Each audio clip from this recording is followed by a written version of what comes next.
Bienvenue une nouvelle fois de retour pour un nouvel épisode de Wonder Bully avec David. Salut David. Salut à tous. Aujourd'hui, on va parler d'un sujet qui, je pense, te tient particulièrement à cœur, à savoir la véritable valeur de cette Bundesliga. Si on devait faire un classement des championnats européens, très rapidement, on a préparé juste une petite statistique qui veut dire ce qu'elle veut et ça, on ne va pas forcément trop s'appuyer dessus, mais c'est le nombre de buts par match. Parce qu'un bon championnat est avant tout un championnat, on va dire, excitant. Aujourd'hui, la Bundesliga, c'est quasiment plus de 3 buts par match. Là où, par exemple, la Première Ligue est à contrario de bien on va dire des acquis, la Première Ligue, pardon, c'est 2,65 buts par match. La Liga, certes, au fil des années en perte de qualité, est à 2,49 buts par match. La Ligue 1, 2,73. Et il n'y a que la Serie A qui, on va dire, tient la dragée haute à la Bundesliga avec 3,01 buts par match. Sur la scène européenne, des performances particulièrement brillantes, évidemment. On pense au Bayern qui est champion, on pense à Leipzig qui progresse chaque année, on pense à Dortmund qui encore cette année tient peut-être son ticket pour aller encore une fois en quart, notamment le match face à Séville qui va être particulièrement excitant, ou encore à Gladbach qui, depuis quelques temps, s'est fait une place sur la scène européenne. Et on se souvient que Gladbach est sorti d'un groupe un petit peu incroyable avec l'Inter, le Real et le Shakhtar. Donc de là, nous vient une double question. Est-ce que la Bundesliga est la meilleure ligue d'Europe? Et pourquoi est-ce que depuis tant d'années, la Bundesliga est toujours si sous-estimée? Alors, on va se retrancher d'abord derrière le propos des spécialistes de la question, c'est-à-dire les gens qui sont sur le terrain, qui dirigent les équipes, les entraîneurs. Je parle régulièrement et le plus possible avec les entraîneurs actuels et avec les entraîneurs passés, avec les journalistes aussi qui suivent au quotidien les principaux clubs allemands. Et il ressort de cela tout de même quelque chose que nous devons avoir en tête, qui permet peut-être de relativiser notre enthousiasme.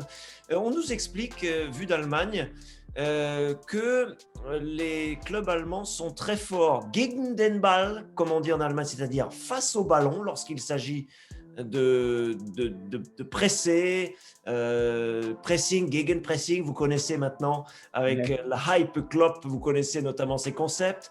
On nous dit que les Allemands sont performants, sont très forts sur ce domaine, c'est-à-dire le domaine athlétique, la préparation physique, on est au point là-dessus, mais ça, on le sait, ça existe depuis la nuit des temps. On est très fort lorsqu'il faut récupérer le ballon, on sait mettre l'intensité et on sait déranger l'adversaire. Ça n'est pas incompatible avec le fait d'encaisser beaucoup de buts.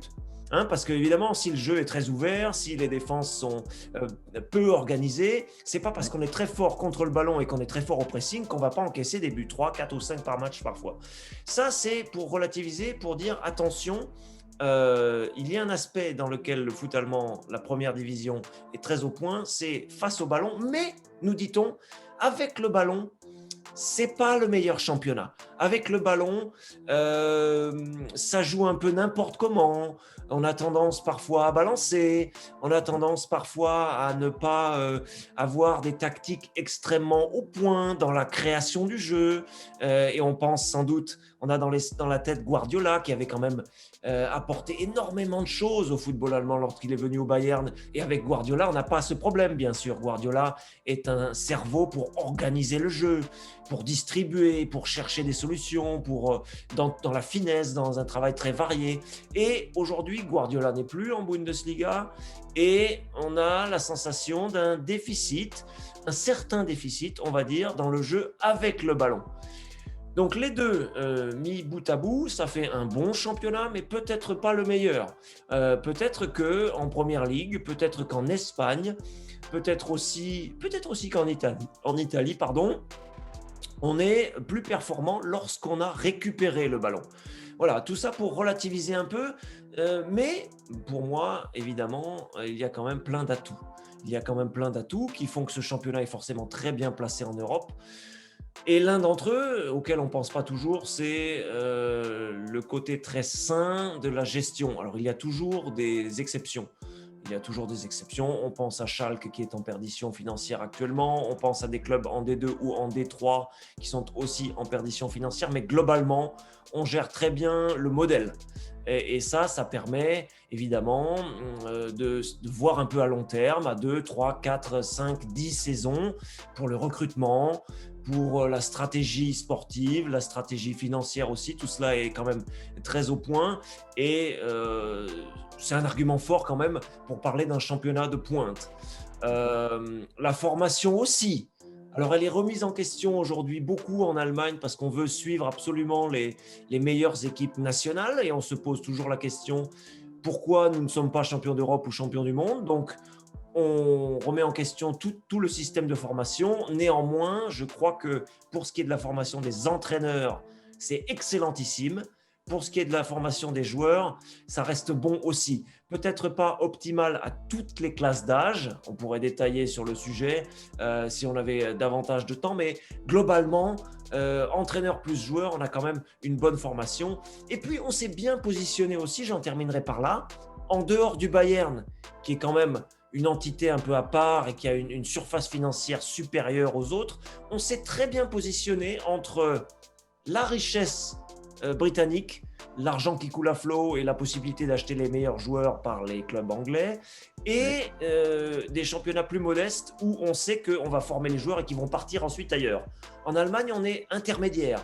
On a accepté de se positionner entre les clubs les plus riches et des championnats plus modestes. Et ça fonctionne avec Dortmund qui fait d'énormes plus-values avec de merveilleux joueurs, par exemple, avec Leipzig aussi qui tourne très très bien avec des joueurs assez jeunes mais déjà un peu expérimentés. Pensez à Upamecano qui va rester en Allemagne en allant au Bayern ensuite. Voilà, ça c'est quand même très au point aujourd'hui. C'est vrai pour plein de clubs et on arrive à trouver un bon cocktail, un bon mix entre la stabilité et le courage et les choix comme ça un peu, j'ai envie de dire, émotifs. Quand on va chercher un joueur et qu'on sait qu'il va partir 1, 2 ou 3 saisons plus tard. Voilà des arguments quand même qui font que globalement, on doit pouvoir parler d'un championnat qui fait partie des tout meilleurs, peut-être tout pris en compte, le meilleur en Europe. Alors en effet, parce que par rapport au point que tu as souligné quant aux atouts de la Bundesliga, si on parle de la formation, il n'y a pas photo avec la Première Ligue qu'on peut naturellement considérer comme étant le championnat numéro 1 pour bon nombre de passionnés, d'observateurs. Donc déjà, il y a un énorme gap au niveau de la formation et des entraîneurs et des joueurs. Et sur le côté gestion, alors je ne tire pas sur l'ambulance, mais gérer un club anglais, c'est quand même remettre au pot très régulièrement, refaire des chèques très régulièrement. Alors on connaît la nature des investisseurs dans les clubs anglais. Donc évidemment, on ne fera pas de parallèle scabreux. Mais en termes de gestion, de vision, moyen, long-termiste, on a connu mieux. Et c'est là où également la Bundesliga tire son épingle du jeu. Et alors, tout ça est très clair, mais justement, d'un point de vue image, est-ce qu'il y a une raison qui te vient à l'esprit quant au fait que l'image de la Bundesliga a, en tout cas pour moi, toujours été un peu plus poussiéreuse que les autres championnats, alors que ça a peut-être été sur les 20 dernières années le championnat le plus régulier en termes de niveau, en termes de moyenne de niveau. Est-ce que tu aurais des éléments par rapport à ça ? Je te jette une bouteille à la mer, c'était pas du tout préparé. Oui, mais si. Alors, on pose la question aux acteurs. Il y a une réponse qui est donnée et moi j'en ai une autre qui va dans l'autre sens. La réponse qui est donnée par les acteurs de la Bundesliga quand on leur dit bon, c'est sous-estimé ce championnat, la réponse est la suivante: ah mais peut-être qu'en effet nous sommes rétifs à accueillir des atouts, des forces venues de l'international, particulièrement au niveau des entraîneurs, parce que pour les joueurs, ça n'est bien sûr pas vrai. La Bundesliga est internationalisée comme tous les autres championnats. Les entraîneurs, si vous regardez bien, il y a très peu d'entraîneurs non germanophones.